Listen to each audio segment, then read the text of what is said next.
semuanya, salam sejahtera bagi kita semua. Selamat datang kembali di channel YouTube saya.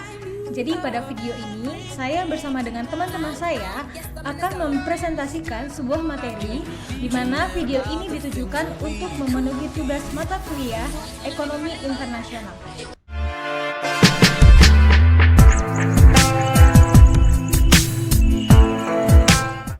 Jadi pada video ini kami akan membahas 3 topik. Yang pertama adalah tarif perdagangan internasional, yang kedua adalah kebijakan non-tarif, yang ketiga adalah proteksi dalam perdagangan internasional.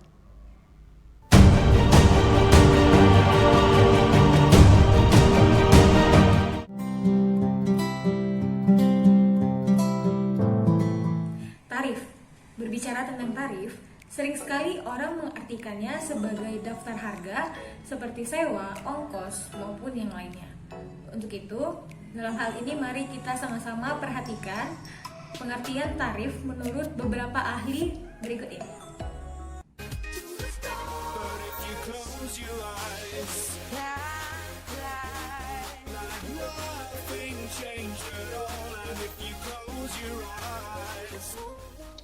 Nah, berdasarkan pendapat beberapa ahli tersebut, dapat disimpulkan bahwasannya tarif itu adalah pungutan yang dibebankan terhadap suatu barang yang melewati batas negara, baik yang masuk maupun yang keluar. Dan tarif itu juga merupakan salah satu kebijakan pemerintah dalam mengatasi perdagangan dalam negeri, dan tarif ini juga merupakan salah satu devisa negara. Pengenaan tarif yang begitu tinggi akan membuat perekonomian suatu negara menuju kondisi autarki, di mana komoditinya dibuat sendiri. Dan apabila kondisi ini terjadi, maka perdagangan internasional akan lenyap, sehingga tidak ada komoditi yang diperjualbelikan. Jenis-jenis tarif. Berdasarkan asal komoditinya, tarif dibagi menjadi 2. Yang pertama adalah tarif ekspor, yaitu tarif yang dikenakan terhadap komoditi ekspor. Yang kedua adalah tarif impor, yaitu tarif yang dikenakan terhadap komoditi impor. Selanjutnya, berdasarkan mekanisme perhitungannya, tarif dibagi menjadi 3. Yang pertama adalah ad valorem, yaitu tarif yang dikenakan berdasarkan angka persentase tertentu dan nilai-nilai suatu barang yang diimpor. Yang kedua adalah spesifik, yaitu tarif yang dikenakan berdasarkan ukuran fisik suatu barang. Yang ketiga adalah ad valorem spesifik, yaitu gabungan dari ad valorem dan spesifik. Selanjutnya adalah alasan penggunaan tarif. Alasan penggunaan tarif yang pertama, melindungi konsumen domestik. Yang kedua, melindungi produsen dalam negeri. Yang ketiga, menjaga keamanan nasional. Yang keempat, melindungi industri yang baru berkembang. Yang kelima, pembalasan. Yang keenam, untuk menaikkan kesempatan kerja. Yang ketujuh, untuk memperbaiki Terms of Trade atau TOT. Selanjutnya adalah keuntungan dan kelemahan tarif impor. Keuntungan tarif impor yang pertama yaitu tarif sebagai sumber pendapatan pemerintah. Di sini tarif bisa saja menjadi menguntungkan bagi pemerintah karena tarif dapat menjadi sumber pendapatan lain bagi pemerintah selain daripada pajak. Yang kedua, menciptakan persaingan yang lebih adil. Di sini tarif dapat berfungsi untuk mencegah persaingan yang tidak adil dalam perdagangan internasional. Yang ketiga adalah sebagai titik awal negosiasi dan perjanjian internasional. Tarif mungkin adalah opsi terakhir dan pemerintah mungkin akan menegosiasikan dengan negara mitra langkah terbaik bagi kedua belah pihak. Yang keempat, mendorong pertumbuhan produksi dalam negeri. Selanjutnya, kelemahan tarif impor. Yang pertama, konsumen menyediakan harga yang lebih tinggi. Yang kedua, memunculkan kerugian bobot mati atau debt weight loss. Yang ketiga, memicu pembalasan dari negara mitra.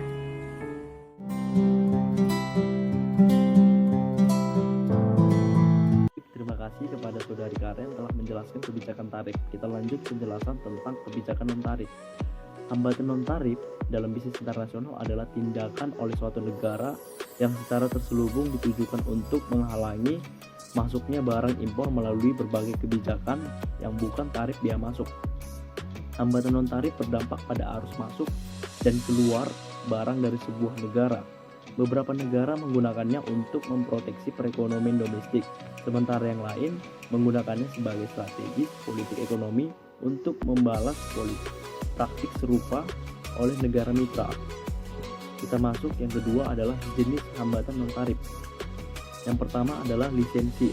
Pemerintah dapat menggunakan lisensi untuk membatasi siapa yang boleh mengimpor atau mengekspor. Untuk dapat melakukan perdagangan internasional, pengimpor atau pengekspor harus memiliki lisensi dari pemerintah. Yang kedua, standarisasi. Pemerintah mensyaratkan produk harus memenuhi standar domestik. Mereka memperlakukan standar pada klasifikasi dan pengujian produk. Standarisasi bertujuan untuk melindungi keselamatan dan kesehatan konsumen. Yang ketiga, persyaratan konten lokal. Pemerintah mensyaratkan produk ekspor harus memiliki kandungan bahan baku lokal sebesar persentase tertentu.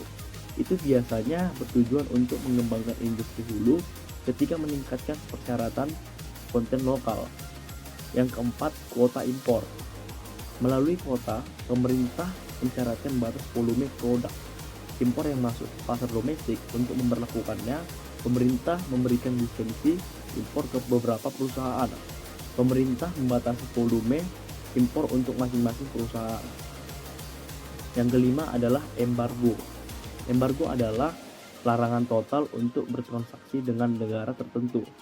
Itu mungkin bertujuan untuk membatasi impor barang-barang berbahaya seperti obat-obatan berbahaya dan satwa langka. Yang keenam, subsidi ekspor. Subsidi dapat mengambil bentuk pembayaran langsung, pinjaman berbiaya rendah, keringanan pajak untuk eksportir atau iklan internasional yang dibiayai pemerintah. Yang ketujuh adalah devaluasi nilai tukar. Pemerintah dapat mengintervensi pasar valuta asing untuk mempengaruhi ekspor dan impor. Misalnya Cina mendevaluasi yuan agar produk ekspornya lebih kompetitif di pasar global. Yang kedelapan adalah pengekangan ekspor sukarela. Pengekangan ekspor sukarela merupakan kebijakan kuota oleh negara pengekspor. Negara pengekspor setuju untuk membatasi volume pengiriman. Yang kesembilan adalah hambatan administratif. Pemerintah memperlakukan prosedur birokrasi yang lebih panjang untuk membatasi impor saat mengirimkan produk dari suatu negara ke negara yang lain. Kita masuk ke alasan untuk hambatan non-tarif. Beberapa alasan mengapa pemerintah memberlakukan hambatan non-tarif. Yang pertama, pemerintah ingin melindungi lapangan kerja domestik. Tingginya impor mengintensifikasikan persaingan dan mengancam industri dalam negeri ketika tidak dapat bersaing. Yang kedua, hambatan bertujuan untuk melindungi konsumen, keamanan maupun lingkungan domestik. Pemerintah membatasi impor untuk produk-produk yang membahayakan dan tidak memenuhi standar domestik. Yang ketiga, pemerintah berusaha untuk melindungi industri baru. Dengan membatasi impor, pemerintah mengurangi tekanan persaingan bagi industri bayi. Yang keempat, hambatan perdagangan sebagai reaksi pembalasan. Pemerintah memproteksi dari persaingan tidak adil oleh negara mitra. Ketika negara mitra memberlakukan hambatan, maka pemerintah berkepentingan untuk melakukan langkah serupa. Kelebihan dari kebijakan non-tarif adalah yang pertama, pasar domestik menciptakan lebih banyak pekerjaan. Yang kedua, perusahaan domestik seharusnya meningkatkan produksi untuk menutupi kekurangan akibat lebih sedikit impor. Yang ketiga, hambatan non-tarif melindungi perkembangan industri baru atau strategis. Yang keempat, kebijakan non-tarif lebih efektif dalam membatasi volume impor. Kekurangannya yaitu pemerintah tidak dapat menghasilkan pendapatan ekstra. Yang kedua, hambatan non-tarif membatasi fungsi pasar bebas. Yang ketiga, negara yang berspesialisasi dan memperdagangkan produk yang memiliki keunggulan komparatif semakin berkurang. Yang keempat, biaya menjalankan bisnis meningkat. Yang kelima, eksportir harus menghadapi persaingan yang tidak adil di negara mitra. Yang keenam, pasar menghadapi kelangkaan. Yang ketujuh, daya saing melemah dalam jangka panjang. Yang kedelapan, hambatan non-tarif dapat memunculkan perang dagang. Perbedaan antara hambatan tarif dan non-tarif. Hambatan tarif yang pertama perbedaannya yaitu berupa pajak atau bea. Itu menjadi sumber pendapatan bagi pemerintah. Yang kedua, meningkatkan biaya barang impor akibatnya harga barang naik ketika masuk ke pasar domestik dan membuatnya tidak kompetitif. Yang ketiga, dilakukan oleh negara importir. Yang keempat, lebih sederhana, prosesnya biasanya tidak melibatkan administrasi yang kompleks. 5. Tidak menyumbang keuntungan bagi perusahaan meski harga lebih tinggi, namun itu merupakan pajak dan menjadikan pendapatan pemerintah. Hambatan non-tarif, perbedaannya yaitu yang pertama berupa aspek non-pajak. Itu mungkin berupa pembatasan volume, persyaratan standar produk, dan pemberian lisensi karena tidak memungut pajak atau bea atas produk. Yang kedua, mempengaruhi volume perdagangan. Terkadang itu juga mempengaruhi harga barang impor secara tidak langsung. Yang ketiga, dapat dikenakan oleh negara eksportir maupun negara importir. Misalnya, dalam kasus pengekangan ekspor sukarela, negara pengekspor setuju untuk membatasi pengiriman barang ke negara mitra. Yang keempat, lebih kompleks. Beberapa membutuhkan administrasi yang kompleks dan koordinasi di antara lebih banyak pejabat. 5. Berkontribusi bagi keuntungan importir. Misalnya, dalam kasus kuota, perusahaan menangkap keuntungan dari kenaikan harga akibat berkurangnya volume pasukan. Terima kasih. Assalamualaikum warahmatullahi wabarakatuh. Perkenalkan, nama saya Dedi Gunawan Sibuan. Di sini saya akan menjelaskan tentang materi proteksi dalam perdagangan internasional. Dan bagian-bagian yang saya akan jelaskan, yang pertama pengertian, yang kedua jenis-jenis proteksi perdagangan, yang ketiga mengapa adanya proteksi perdagangan, dan yang terakhir tujuan dari proteksi perdagangan tersebut. Oke, kita lanjut. Penjelasan pertama yaitu pengertian. Pengertian dari proteksi perdagangan internasional. Proteksi perdagangan atau trade protection merupakan kebijakan pemerintah untuk membatasi arus ekspor dan impor barang atau jasa. Proteksi mengambil berbagai bentuk seperti tarif impor, kuota, subsidi, pelabelan, persyaratan keamanan, dan kesehatan produk. Oke, kita lanjut yang kedua, yaitu jenis-jenis proteksi perdagangan internasional. Yang pertama, tarif impor. Tarif impor merupakan impor tarif adalah pajak yang dikenakan atas barang-barang impor, membatasi impor barang dan jasa, dan dengan menaikkan harga, melindungi produsen dalam negeri sebagai pembalasan atas praktik perdagangan yang tidak adil oleh negara mitra. Oke, yang kedua, impor. Impor adalah batasan jumlah barang impor yang diperbolehkan masuk ke dalam suatu negara. Sedangkan kuota ekspor adalah batas jumlah barang atau komoditas yang diberlakukan oleh suatu negara, namun biasanya dalam suatu perdagangan barang dikenalkan istilah kuota ekspor. Dan yang ketiga, subsidi merupakan bantuan uang atau komoditas pada suatu yayasan, perkumpulan atau masyarakat yang umumnya diberikan oleh pihak negara atau pihak pemerintah. Oke, yang keempat, devaluasi mata uang adalah suatu tindakan penyesuaian nilai tukar mata uang terhadap mata uang asing lainnya yang dilakukan oleh pihak bank sentral atau otoritas moneter yang mengadopsi sistem nilai mata uang nilai tukar tetap. Oke, yang kelima tentang lisensi. Lisensi secara umum dapat diartikan pemberian izin. Hal ini termasuk dalam sebuah perjanjian. Definisi lain, pemberian izin dari pemilik barang atau jasa kepada pihak yang menerima lisensi untuk menggunakan barang atau jasa yang dilisensikan. Yang terakhir yaitu tentang pengekangan ekspor.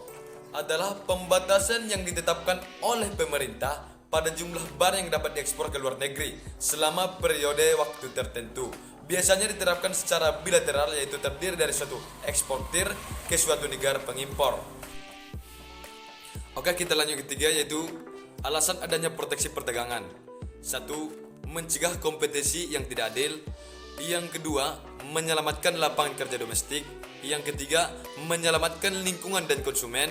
Yang keempat, melindungi industri yang baru tumbuh. Yang kelima, melindungi industri yang telah matang atau strategis. Oke, yang terakhir yaitu tujuan proteksi perdagangan internasional.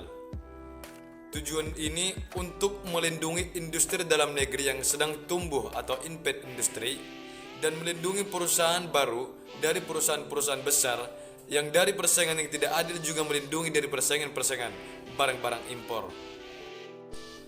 Oke, itulah tadi penjelasan dari materi perdagangan proteksi dalam internasional, yaitu tentang pengertian, yang kedua tentang jenis-jenis proteksi perdagangan, yang ketiga alasan mengapa adanya proteksi perdagangan, dan yang terakhir tentang tujuan dari proteksi perdagangan tersebut. Mungkin itu yang saya sampaikan, kurang lebihnya saya mohon maaf. Assalamualaikum warahmatullahi wabarakatuh.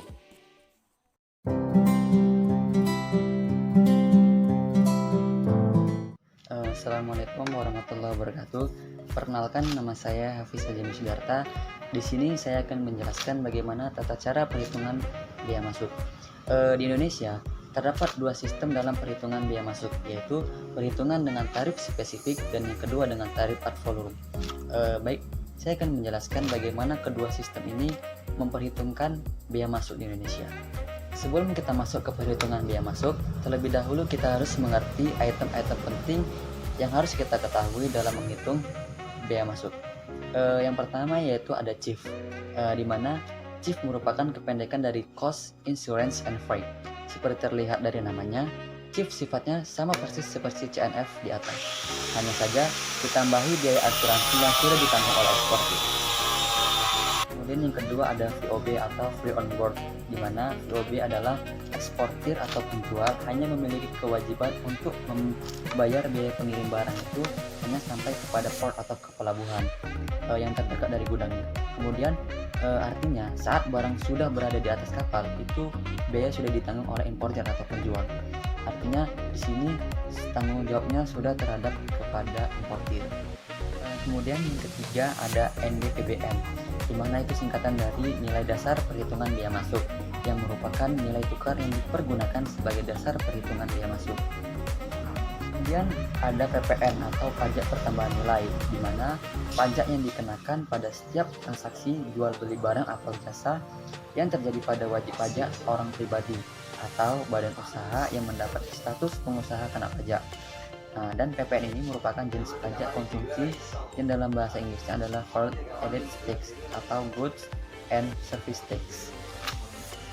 Kemudian ada PPH atau pajak penghasilan, di mana pajak yang dibebankan pada penghasilan perorangan, perusahaan, atau badan hukum lainnya. Pajak penghasilan bisa diperlakukan progresif, proporsional, atau regresif. Karena saya sudah menjelaskan item-item atau singkatan yang penting dalam perhitungan biaya masuk, maka kita langsung masuk kepada tata cara perhitungan biaya masuk. Dan yang pertama yaitu tarif spesifik. Yang pertama saya akan menjelaskan tentang metode tarif spesifik, di mana tarif spesifik adalah tarif yang dikenakan berdasarkan satuan barang. Perhitungan dalam tarif spesifik dilakukan dengan cara mengalihkan jumlah satuan barang dengan tarif pembebanan biaya masuk. Nah, di sini di dalam metode tarif spesifik ini kita harus mengetahui dulu berapa besaran tarif pembebanan biaya masuk, di mana tidak semua komoditas memiliki tarif pembebanan ini, hanya sebagian kecil komoditas. Contohnya adalah seperti beras dan gula. Dalam perhitungan biaya masuk menggunakan tarif spesifik ini ada rumus yang mesti kita gunakan, yaitu seperti ini. Biaya masuk sama dengan jumlah satuan barang dikali pembebanan biaya masuk. Di sini saya mengambil contoh kasus yang paling sederhana yang sering digunakan dalam perhitungan tarif spesifik, yaitu seperti ini. Importir A mengimpor 5.000 ton beras jenis Time Homali dari Thailand dengan harga CIF THB 12.000 per ton.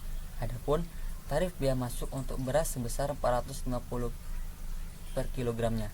Maka perhitungannya sebagai berikut. Di sini kita langsung masuk kepada rumusnya, yaitu biaya masuk sama dengan jumlah satuan barang dikali pembebanan biaya masuk, di mana kita ketahui jumlah satuan barang sesuai dengan contoh soal tadi adalah sebesar 5.000 ton.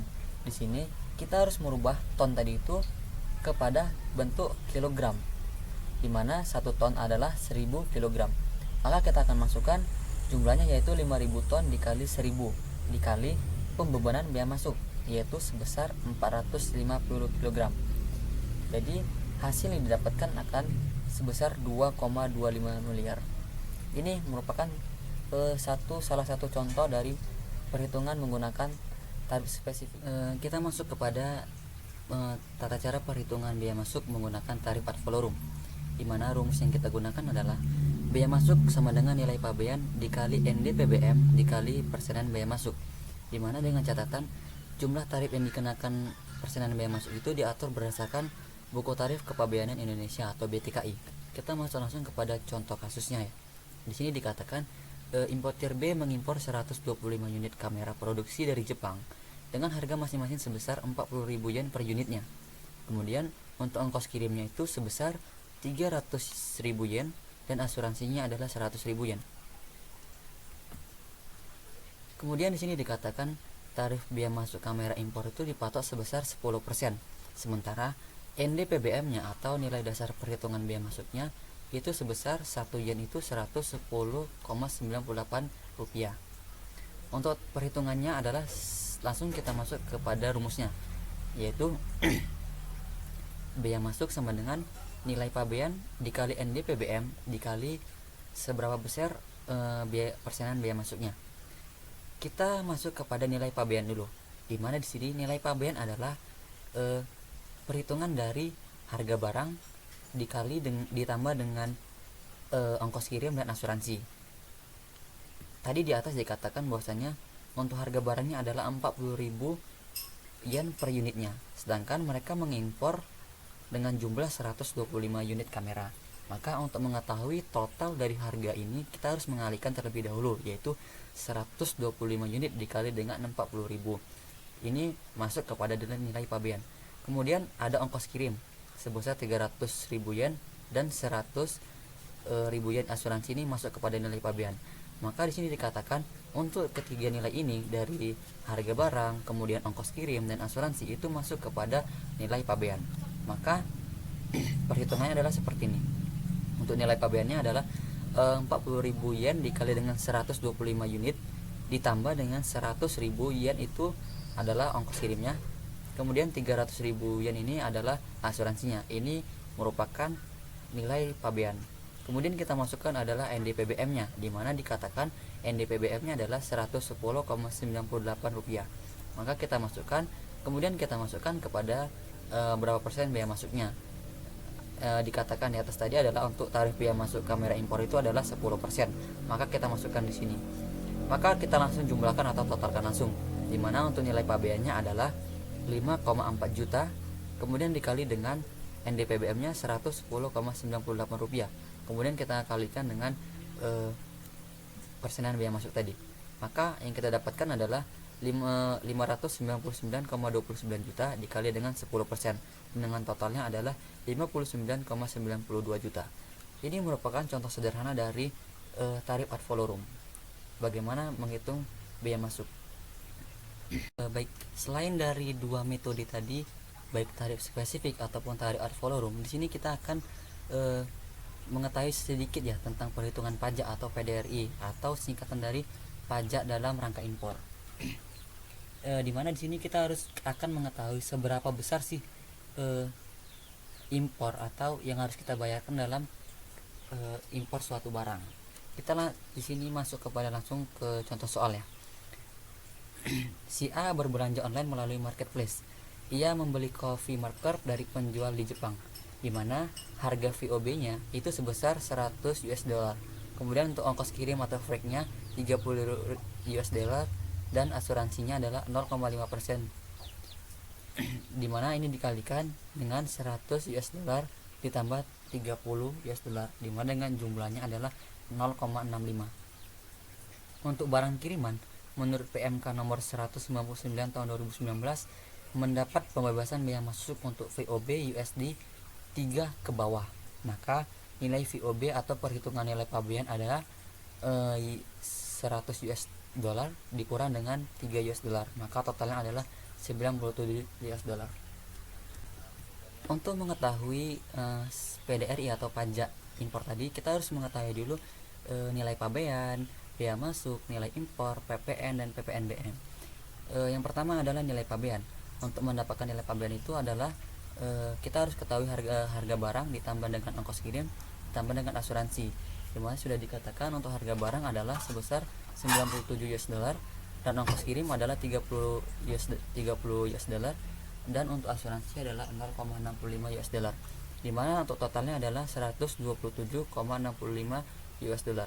Nah, di sini dikatakan Untuk cost per 1 US dollar itu adalah 14.000. Maka di sini kita kalikan langsung. 127,65 US dollar dikalikan dengan 14.000. Maka untuk total pendapat nilai pabean dalam rupiahnya itu adalah sebesar 1.787.100 rupiah.